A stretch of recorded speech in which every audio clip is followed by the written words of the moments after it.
Welcome to On Capitol Hill with Congressman Lloyd Smucker, a weekly legislative update to keep you informed on the latest issues. Congressman Smucker, York County, which is part of your district, is now under the yellow phase of Governor Tom Wolf's reopening plan. How are York County businesses doing as they reopen?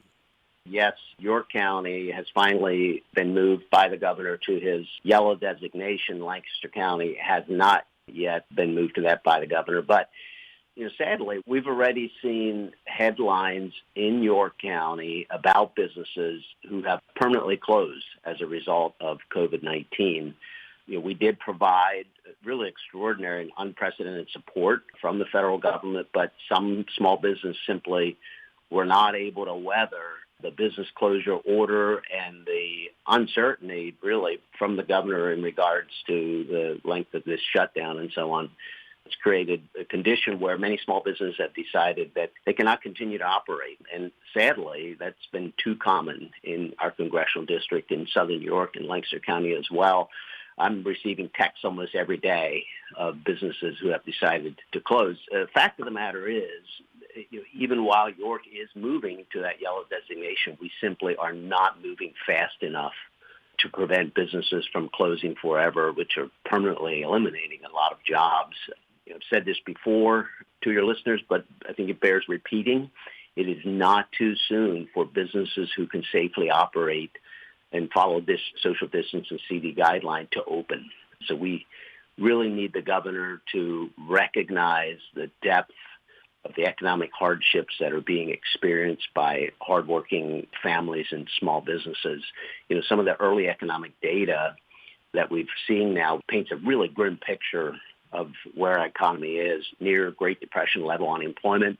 Economic output measured by GDP experienced a dip last quarter, significant dip, and certainly will this quarter as well. York County Economic Alliance earlier this month released a report that looked at the economic impact, and they suggested we could potentially see a 19 to 31% business failure rate, which is absolutely staggering. So we know that the impact being felt by households is very real, and we need to realize there's just simply not enough federal dollars that can be printed to make everyone whole again. But the best thing we can do is to support families, is to allow them to return to work safely. This is the Memorial Day holiday weekend. How would you like to pay tribute to the men and women who served in our military and paid the ultimate price with their lives? The brave men and women who have served in our military and paid the ultimate price to secure our freedoms, we will never forget them. Our families can live freely due to their sacrifice. And Memorial Day is a special day to honor those brave men and women. But each day we should never forget their dedication to the United States of America. So to all those with family members that served, we thank you. Thank you, Congressman Smucker. We look forward to hearing from you next time. Thank you, Greg. Tune in again next time for On Capitol Hill with Congressman Lloyd Smucker.